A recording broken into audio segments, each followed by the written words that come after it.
Sexto ano, tudo bem com vocês? Estou mais uma vez aqui na Escola Engenho para preparar esse vídeo para vocês. Aqui, cada vez que a gente vem, a gente toma todos os cuidados necessários, como utilizar as máscaras, né? E utilizar o álcool gel nas nossas mãos. Então, quando a gente vai lá embaixo, a gente passa álcool gel, quando a gente sobe, a gente passa álcool gel, enfim.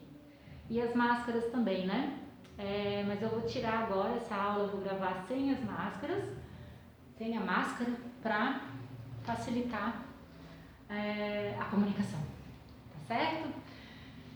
Na última aula a gente falou sobre produção agrícola, hoje a gente vai dar continuidade a esse tema. Eu estou falando sobre o capítulo do livro de vocês, capítulo número 4, tá? A partir da página 42, que a gente viu várias imagens na última aula, certo? E a gente agora vai dar continuidade, tá? Pessoal, na aula passada, quando eu falava dessas técnicas variadas, né? Lembrem que a agricultura ela tem cerca de 10 mil anos, ela começou 10 mil anos atrás, né? É muito tempo, tá? E foi um processo, né, de transformação, de descobertas, até o momento que a gente vive hoje, tá? Imaginem que a partir do momento que foi feita uma enxada, né, que era uma ferramenta que facilita muito para você arar a terra, fazer a aração da terra, já foi uma grande ajuda, uma grande facilidade, né, para os agricultores, tá? Eu quero falar aqui um pouquinho sobre o processo de aração, né? Na última aula eu também falei, e vocês sabem disso, né, que no mundo inteiro tem agricultura, né? E o mundo inteiro tem várias zonas climáticas, né? Tem várias consequências de massas de ar, de chuva, né? de incidência solar. Imaginem uma região onde neva. Como é que as pessoas fazem para plantar, né? É muito comum você fazer o processo da aração, né? Ou seja, arar a terra, revolver a terra, misturar a terra que está em cima, às vezes com um pouco de gelo, ou às vezes até aqui mesmo em Santa Catarina, quando tem geada, né? Que fica como se fosse uma camadinha de gelo, né? Não é neve, é um gelo cristalizado assim sobre o solo. É muito importante você misturar com o solo que está lá embaixo, tá? Porque onde é muito gelado são pouquíssimas as espécies naturais vegetais e animais que sobrevivem, certo? Então esse processo de geração ele é muito importante para essas áreas. Mas em outras áreas, ou seja, tropicais, onde chove muito, onde tem muita incidência solar, você não pode fazer o processo de geração, porque pode provocar erosão, né? O que é essa erosão? É uma quebra das rochas, né? Que depois de quebradas elas são transportadas e elas vão por água abaixo, principalmente, né? Quando chove, levando os nutrientes daquela terra, certo? Então, e se depositam, né? Vão se sedimentar, vão parar numa outra área. E na verdade você não quer perder os nutrientes daquele solo. Então você não pode estar sempre fazendo processos de erosão, aração em lugares onde chove muito, porque senão provoca a erosão, tá?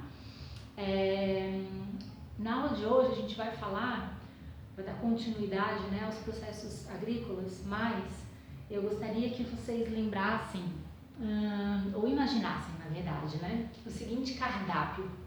Hoje no almoço vocês vão comer arroz com bife acebolado, suco de abacaxi com hortelã e uma saladinha de tomate e alface, tá? Vocês vão comer hoje isso, aqui no Brasil. Pergunto para vocês, esses ingredientes que eu falei, será que eles têm origem aqui no Brasil? Será que eles são genuinamente brasileiros? Muitos deles não. A própria carne do gado, ela não tem origem aqui, né? O gado ele foi trazido para cá. Assim como o hortelã, que não é brasileiro. Assim como a cana-de-açúcar, o coco, tá? O alface, a alface, né? Que também não é brasileira, certo? Então, desse cardápio de vocês, tem alguns produtos que são, sim, genuinamente brasileiros, mas outros não. Vocês devem estar se perguntando como é que eles vieram parar aqui, né? Por que eles estão aqui? Quem é que trouxe esses alimentos para cá? Então, imagina que nesses processos de migração, de descoberta de terras, de continentes, né? O homem ele foi carregando essas sementes e ao carregar essas sementes ele jogava na terra, ele tentava perceber se ia dar alguma coisa, né? Ia dar alguma árvore, alguma planta que consequentemente ele conseguisse coletar algo para se alimentar depois, né? Imagina que isso, ao longo disso, né? Ao longo desse processo, se passaram muitos anos e se passaram muitos continentes, muitas terras, das mais variadas latitudes, né? Por que eu estou falando de latitude? Porque a cada latitude a gente tem uma condição climática, uma condição de solo, uma condição de vento, de sol, de água, de chuva disponível. Então eles foram tentando, não custa tentar, né? No século XV e XVI, com as grandes navegações, né? Eles têm caravelas e eles viajam lá das Índias, né? Eles viajam para o continente americano, né? Eles viajam para outra parte da Ásia, né? Passam por vários países do continente africano. O que eles vão fazendo, gente? Eles vão pegando essas espécies vegetais, principalmente, né? E animais também, vão deixando na caravela e vão experimentando nos solos, né, nas condições dos novos continentes que eles vão conhecendo, tá? Foi assim, na verdade, que os colonizadores portugueses trouxeram para o Brasil, ainda colônia, a cana-de-açúcar, né, que não é natural daqui, mas, no entanto, foi uma atividade econômica do período colonial muito importante, né? Todo mundo sabe que se tirava muita cana-de-açúcar daqui, que se fazia muito açúcar, porque na Europa era valorizadíssimo o açúcar, tá? Então, pensem nessa transformação da paisagem que foi necessária, nessa adaptação, né, que o Brasil possibilitou para o desenvolvimento de várias plantas vegetais e de vários animais também, criação de vários animais também, tá?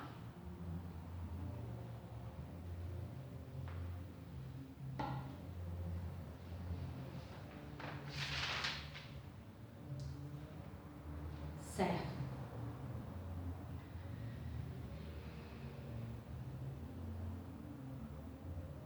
Ah, tá. Daí tem as condições naturais, tem essas experiências, né, experimentações que foram dando certo, mas todo mundo sabe aqui que tem a época da maçã. E ela está começando agora, né? A gente já vê no direto do campo que ela está muito mais saborosa e até o valor está mais baixo da maçã agora, né? A gente sabe que, por exemplo, no verão, ali em dezembro, janeiro, é a época da manga. Então a manga, seja a Palmer, seja a Tommy, ela está com um sabor muito melhor. Qualquer uma que você compra em qualquer lugar tem uma qualidade muito boa, né? Conforme vai esfriando, você percebe que não tem mais. Agora está começando o caqui também, né? Aqui pra gente, tá chegando muito caqui, a gente consegue comer saborosos caquis. Aqui na rua L'Oréal, pertinho da escola, tem várias casas que tem pé de caqui, né? Que começam a dar o fruto agora. Ou seja, do que eu estou falando? Dessa época de cada planta, de cada plantação. Foi necessário muito tempo, né? De contato com a terra, de percepção da incidência solar, do quanto de sol bate, né? Da quantidade de chuva, de vento, de qualidade do solo, para que daí os agricultores conseguissem perceber que tal espécie, tal fruto, tal vegetal, ele era importante ser plantado numa época, ser colhido noutra época, tá? Então esse é um conhecimento que ele levou muito tempo para se descobrir e na verdade foi com muita experiência, né? Foi com muito acerto e erro, né? Ou na verdade erro e acerto, né? Errando, na verdade, eles começaram a perceber que tinham que fazer diferente até acertar. Legal? Hoje em dia, o que a gente percebe? Que a gente tem técnicas e tem conhecimentos e tem tecnologias muito diferentes, né? Elas existem, mas nem todo mundo consegue ter acesso a essas técnicas, nem todos os agricultores, tá? Muitas técnicas, elas custam muito caro, esses conhecimentos, né? E essas pesquisas e esses insumos, na verdade, que a gente chama, né? Essas máquinas e ferramentas disponíveis para a agricultura, elas são muito caras, então nem todos os agricultores têm acesso, mas elas existem. E hoje, por exemplo, é possível você plantar, por exemplo, parreiras de uva no sertão nordestino. Como assim, prof? A uva, ela é naturalmente de lugares frios, certo? Porém, todavia, entretanto, se você tem uma estufa, o que é isso? É como se fosse uma casinha de vidro, tá? Você consegue controlar a temperatura que está lá dentro, tá? Que é diferente da temperatura que está fora daquela casa de vidro, da estufa, certo? Então hoje você consegue controlar muito mais a questão de temperatura. Consequentemente, você consegue controlar também o solo, até mesmo as sementes. Na próxima aula a gente vai falar sobre isso, tá legal? E a gente consegue, por exemplo, ter uva no sertão nordestino, ter indústrias de vinho no sertão nordestino, tá? Algo que antes era impossível. Atividades econômicas que são tradicionalmente muito comuns no Rio Grande do Sul. Não sei se vocês já ouviram falar ou se vocês lembram de algum filme, algum documentário que mostra o quê? Os imigrantes italianos, né, amassando a uva para fazer o suco de uva ou para fazer o vinho. Mas isso onde? No Rio Grande do Sul, que é um lugar, numa latitude, né, mais alta, porque está longe da linha do Equador, legal? E tem um clima que é considerado mais frio, tá? Mas hoje em dia, quando você consegue controlar com essas estufas, né, com essas casas de vidro e solo e tipo de semente, você consegue ter uva quase que em qualquer lugar, quase que em qualquer época do ano. Se é com a mesma qualidade, aí é uma outra questão, tá? Mas que é possível, sim, é possível. Assim como é possível a gente ter maçã o ano inteiro, né? É claro que às vezes a qualidade não é boa, e ter manga também. Eu comprei manga essa semana na feira, tá? Mas a qualidade também varia, certo? Então, o que eu quero deixar claro para vocês? Esse processo de transformação da natureza, tá? De uso de algumas ferramentas, de uso do conhecimento, dessas experiências, tá? Que foram acontecendo ao longo de muito tempo, tá certo? E que foram possibilitando vários tipos de agricultura, tá? Para vários agricultores, certo? Como eu falei, a tecnologia, a pesquisa, o conhecimento, ela existe, mas ela não é acessível para todos os agricultores, tá? Uma outra questão é muito cuidadoso quando você colhe um cacho de uva, né? Todo mundo já pegou um cacho de uva na mão e já caíram 10 uvinhas, né? Só de pegar o cachinho, só de escolher na feira, tá? Então, como é que se faz a colheita da uva? Imagina uma grande parreira, né? Imagina você um grande produtor de uvas e que você quer fazer suco de uva, aquele bem bom assim. Como é que você vai colher essa uva? Colher cada cachinho. Será que você vai colocar uma grande colheitadeira, uma máquina gigantesca que vai passando e pegando cada cacho? Não, né? Na verdade, você precisa de muita mão de obra, de muitos trabalhadores para que cuidadosamente tirem cada cacho, né? Porque se tiver uma colheitadeira ali, vai passar por cima da parreira inteira, vai passar por cima de tudo.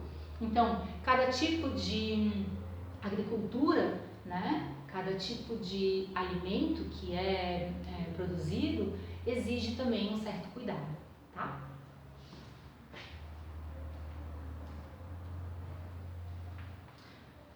Sim, tá. Segundo as minhas anotações, eu já falei tudo hoje, tudo que eu tinha planejado para esse vídeo de hoje, tá? Na próxima aula a gente volta com mais detalhes sobre produção agrícola, transformação do espaço geográfico, tá? E pecuária. Até mais!